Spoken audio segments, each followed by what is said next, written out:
Tânia Falcão, hora de entrevista importante aqui no Bastidores CNN. Nós recebemos nos nossos estúdios em São Paulo o senador Rogério Marinho, do PL do Rio Grande do Norte. Ele é líder da oposição no Senado Federal, coordenador da campanha presidencial de Flávio Bolsonaro. Senador, é uma honra recebê-lo aqui no Bastidores CNN. Gostaria de começar a nossa conversa falando dessa proposta dos Estados Unidos de imposição de novas tarifas ao Brasil. Eu gostaria que o senhor fizesse um esclarecimento pelas críticas que têm sido feitas pelo presidente Lula. O senador Flávio Bolsonaro, ele chegou a pedir a Donald Trump a imposição dessas tarifas e o senhor considera que elas são prejudiciais para a economia brasileira? Bom, boa tarde a todos, obrigado pela oportunidade. E de forma objetiva é evidente que prejudicam o Brasil, né? Se você sobrepõe preços diferenciados a produtos brasileiros que chegam no mercado americano, isso reduz a competitividade da nossa indústria nacional e nos retira mercado, né? Como o presidente Lula afirmou há pouco que tem uma química com o presidente Trump, eu acredito que ele, né, deverá colocar em prática essa bravata que ele faz, né, e de alguma forma conduzir o processo de negociação da melhor maneira possível, já que há um ano essa investigação foi estabelecida e certamente o Itamaraty, o Ministério da Indústria e Comércio, os órgãos equivalentes aqui no Brasil devem estar em tratativas com o governo americano para evitar que essas tarifas sejam impostas ao país. O que falta ao Brasil é um estadista, é um líder. É alguém que tem a capacidade de fazer essa interlocução sem o viés ideológico que o Lula demonstra, né? Nós assistimos nos últimos 3 anos uma série de bravatas e de declarações do Lula em hostilidade aos Estados Unidos e de proximidade com seus principais adversários. Quem governa um país do tamanho, da importância do Brasil, tem que levar em consideração os interesses do Brasil e não os interesses do grupo ideológico de ocasião. O Lula utilizou sempre os instrumentos à sua mão, como o BNDES, como convênios multilaterais, para beneficiar ditaduras de esquerda pelo mundo inteiro, e hoje a gente paga essa conta. Então o que nós queremos é que não haja um alinhamento automático a esse ou aquele país, mas uma visão pragmática a favor do Brasil, né? E isso significa fazer negócios com a China, com a Índia, com o Paquistão, com a Europa e com os Estados Unidos sem nenhum preconceito ideológico. É isso que a gente espera, que o presidente Lula exerça a sua função como presidente da República. E é claro que o Flávio, quando esteve com o Trump, não apenas se preocupou com a questão de segurança nacional, né, para que nós possamos de fato ter a nossa soberania restabelecida. Já quase 50 milhões de brasileiros moram em regiões faccionadas sob a conivência e a omissão de quase 20 anos de governo do PT, né? E também que o Brasil seja preservado, né? Fique incólume em relação à política comercial, porque a partir de 1º de janeiro de 2027 nós teremos um novo presidente que terá a maturidade necessária para fazer a discussão adequada em relação ao equilíbrio econômico entre os países. Senador, tudo bem? Tainá Falcão aqui falando contigo, bem-vindo ao Bastidores CNN. Queria explorar um pouquinho mais a viagem do senador Flávio aos Estados Unidos, entender se vocês já conseguem medir em pesquisas o resultado desse encontro com o presidente americano Donald Trump. Quais são os resultados concretos que hoje a campanha enxerga nesse encontro? Voltando algumas casinhas, né, para outro tema que repercutiu muito mais no Brasil, os áudios do Flávio Bolsonaro com Daniel Worcaro. Foi coincidência o timing ou faz parte da estratégia da campanha para abafar o assunto também? Olha, ao contrário do Lula, que teve reuniões privadas fora da agenda no Palácio do Planalto, né, com o Daniel Worcaro, várias reuniões em que a pauta que foi publicizada pelos senhores da imprensa foi a orientação dada pelo Lula para que o banqueiro não vendesse o seu banco, uma vez que no ano subsequente, em 25, ele teria a condição de ajudar o banqueiro através da ação do futuro presidente Galípolo, né? Então, isso que claramente é advocacia administrativa, isso que claramente é interferência de um poder na relação privada entre membros da nossa sociedade, isso me parece que não foi explicado, né? Não está claro o suficiente, até porque quem fez a mediação foi um ex-ministro da Fazenda de governo do PT, que literalmente quebrou o Brasil, que foi o Guido Mantega, e foi contratado por R$1 milhão por mês, uma quantia bastante significativa para alguém que claramente é incompetente. Se quebrou o Brasil, certamente deve ter contribuído para quebrar o Banco Master. Então isso é que não foi claro. Na hora em que veio a público a relação privada entre um banco e um investimento num filme, o Flávio veio a público e já deu as explicações a respeito desse processo.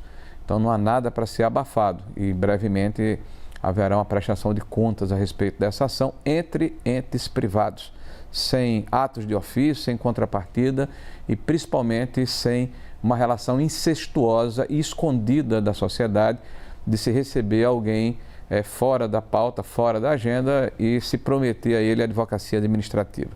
No caso da viagem, já tinha ocorrido o convite para que o Flávio Bolsonaro estivesse com o presidente Trump uma semana antes de qual ele efetivamente esteve presente. Foi um convite da Casa Branca. É evidente que foi estabelecido relações não apenas com o presidente Trump, mas com outras democracias do mundo, né? O Flávio hoje tem uma relação, né, com partidos que têm uma afinidade conosco e com governos que têm uma afinidade conosco. Eu falo a direita brasileira em vários lugares do mundo, na Ásia, na Europa e também na América do Norte, na América Latina. E quem pretende governar um país do tamanho, da complexidade, né, da importância que tem o Brasil, é evidente que tem que estabelecer esses vínculos, né, para deixar claro que quem vai governar o Brasil terá a capacidade de empreender na hora certa, da forma oportuna, né, a mediação necessária na relação entre países, né? Então não há nenhuma tentativa de se sobrepor uma ação em cima da outra. E os frutos são evidentes, né? O que foi dito ao presidente Trump foi que nós tínhamos uma preocupação muito grande com a maneira como a segurança pública estava sendo tratada nesse país. Nós temos hoje, segundo relatos de órgãos os mais variados, quase 1/4 da população brasileira que não tem soberania, né, que vive em territórios ocupados, empresas e cidadãos que precisam pagar pedágio ao dono desses locais. Nós estamos no século XXI, são quase 20 anos de governo do PT.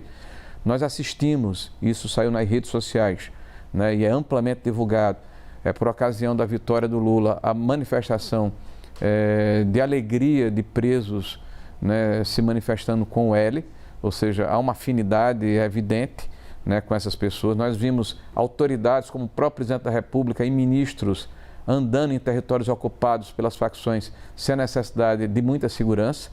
Então, para nós, vivermos num país em que o presidente da República afirma que roubar, né, um celular não é motivo para a pessoa ser presa, porque aquela é uma vítima da sociedade e roubou para tomar uma cervejinha, ou ainda que o traficante é vítima do usuário e agora, recentemente, se sentir triste porque os criminosos dele, né, ou como ele falou, nossos criminosos dele, né, foram alcunhados ou foram identificados como terroristas, realmente é uma inversão de valores que nos deixa extremamente preocupados. E por isso a importância de deixarmos claro para a sociedade quem nós representamos e quem eles representam. E a necessidade de tomarmos a decisão de quais os rumos que o Brasil vai ter ou vai tomar a partir de janeiro de 2027. Essa é uma discussão importante para o país, que diz respeito a que país nós queremos. Senador, a gente já vai falar sobre a escala 6x1. Uma última pergunta para a gente findar sobre esse assunto dos Estados Unidos. O governo brasileiro está com uma preocupação muito grande de uma eventual interferência dos Estados Unidos nas eleições brasileiras. O senhor acredita sobre essa possibilidade, que há a possibilidade de uma interferência de Donald Trump? Olha, aconteceu realmente essa interferência em 2022, é pública, é notória. O ministro Barroso, na época, presidente do Supremo Tribunal Federal, procurou a embaixada americana, o governo americano, e pediu essa interferência, né? Houve aqui recursos investidos através da USAID, né? Recursos vultosos em ONGs que trabalharam para desqualificar o governo do presidente Bolsonaro, né? Foi feita uma campanha explícita aqui contra o governo na ocasião. E o que nós queremos, na verdade, é que haja isenção, que haja um acompanhamento, como acontece em qualquer eleição de países importantes no mundo inteiro, né? Que as nossas eleições sejam acompanhadas, mas o que nós queremos é isenção e paridade de armas. Nós repudiamos qualquer interferência, como a que aconteceu em 22, Nós desejamos que não se repita em 2026 em nenhum momento da nossa história, daqui por diante, tá? E é uma página que nós queremos que seja virada, porque o mais importante é que a vontade do eleitor seja respeitada e que, se houver alguma influência no sentido de se posicionar politicamente e se buscar a afinidade e a empatia com o eleitor, essa influência seja feita por agentes locais, pelo governo, através do seu partido político e aqueles que o compõem, e pela oposição, que legitimamente, no exercício da democracia, faz a crítica, né, apresenta propostas alternativas e faz a comparação sobre o que de fato está ocorrendo no país. É isso que nós queremos. Senador, sobre PEC 6x1, a gente falou a exaustão sobre esse assunto hoje, depois da fala de ontem do presidente Davi Alcolumbre, de que não vai ter pressa na análise da PEC. Mas vai para a CCJ, tem lá acho que são 4 semanas, né, de análise até ir para o plenário. O Otto Alencar, que é o presidente, disse que vai pautar a PEC que saiu da Câmara. O senhor propõe uma alternativa, né, a essa PEC que saiu da Câmara dos Deputados. Como é que está a negociação com Davi Alcolumbre? Tem espaço para avançar com a sua proposta, senador, o senhor diria hoje? Bom, Tainá, o nosso Senado tem um regimento, e o regimento define que, se há uma matéria mais antiga tramitando sobre o mesmo tema, necessariamente a matéria nova ela é apensada. Então, ou seja, ela é incorporada à matéria mais antiga. Quando se designa o relator tem toda a condição de dizer, olha, essa matéria que foi apensada vai servir como subsídio, eu não vou levar em consideração. A discricionalidade é do relator. Eu não acredito que o senador Otto não siga o regimento. Eu conheço, tenho todo o respeito por ele. É um grande senador de um estado importante, que é o estado da Bahia, e ele certamente vai seguir o regimento, né? E vai entregar a relatoria a alguém que ele identifique como tendo a capacidade de fazer o processo andar. O que nós queremos, e o que eu acho que em linha com o que falou o presidente Davi, é que de fato nós possamos fazer a discussão. Esse tema ele impacta a realidade do trabalho no Brasil, não apenas para aqueles que serão diretamente atingidos. A gente está falando de uma força de trabalho de 110 milhões de brasileiros, dos quais 15 a 16 milhões trabalham hoje na escala 6x1, mas impacta o conjunto dos trabalhadores e o conjunto dos cidadãos que moram no Brasil, homens, mulheres, meninos, crianças, idosos, aposentados, funcionários públicos. Por quê? Porque se a PEC que for aprovada for a mesma que veio da Câmara dos Deputados, nós vamos ter consequências. Essas consequências precisam ser analisadas com calma, com responsabilidade, com segurança, pelo Congresso que representa o povo brasileiro. É essa a nossa preocupação.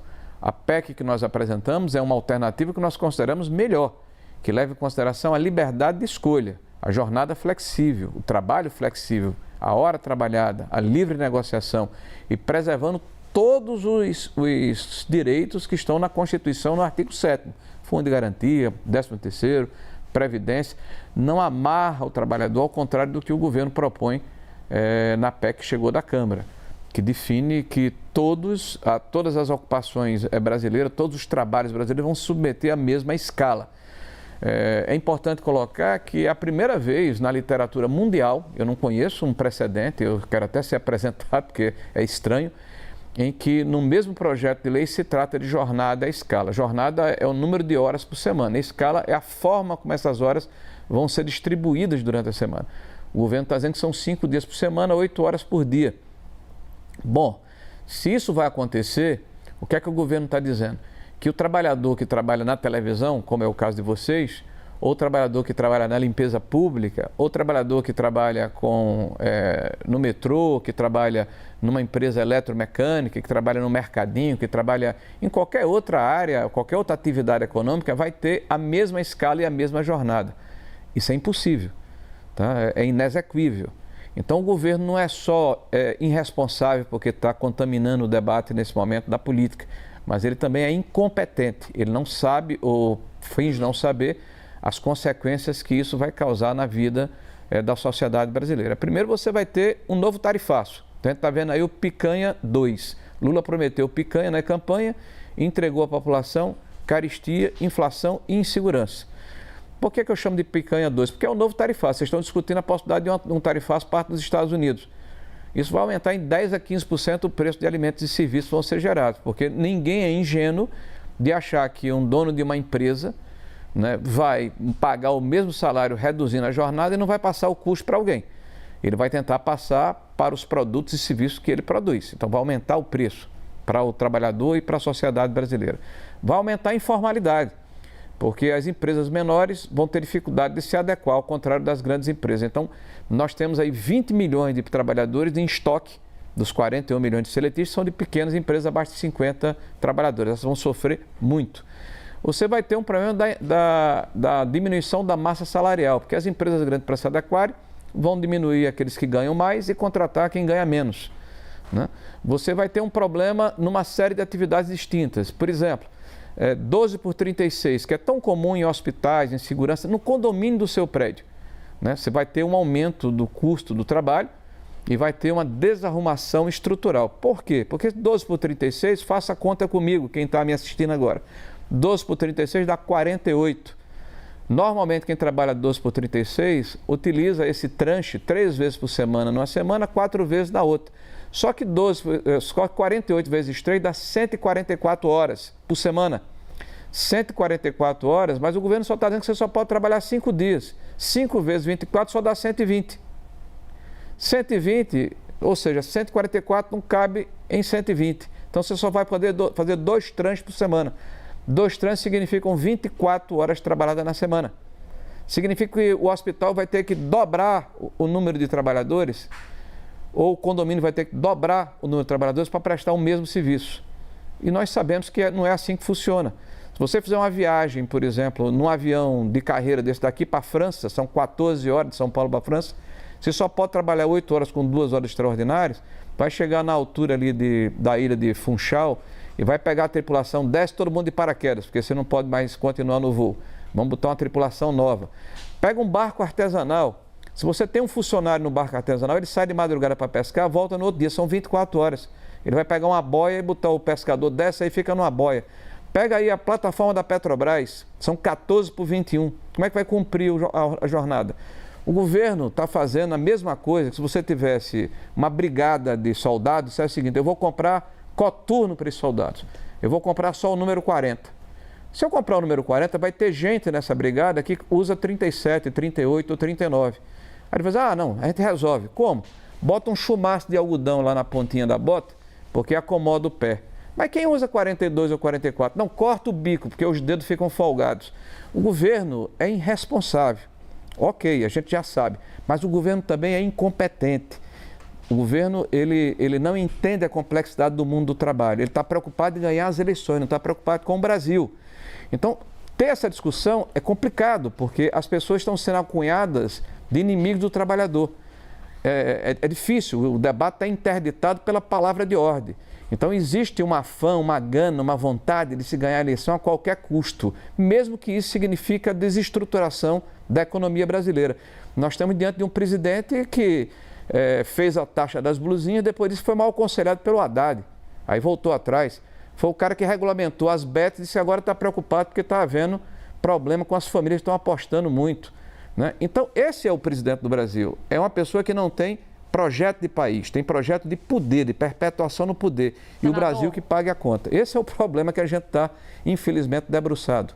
Importante a informação que o senador trouxe, então, da possibilidade de pensar essa nova PEC, a antiga PEC, dentro da CCJ, talvez mudar como seria na negociação do trabalhador com o empregado, ou do trabalhador com o empregador, ou até mesmo aquele regime de pagamento por horas. Senador, a gente poderia conversar aqui durante minutos, mas infelizmente o nosso tempo acabou. Nós conversamos com o senador Rogério Marinho, ele é líder da oposição do Senado Federal, coordenador da campanha de Flávio Bolsonaro. Espaço aberto para o senhor da próxima vez para a gente discutir esses temas com mais profundidade. Obrigado, senador. Obrigado a vocês pelo espaço, pela oportunidade. Até a próxima. Obrigada.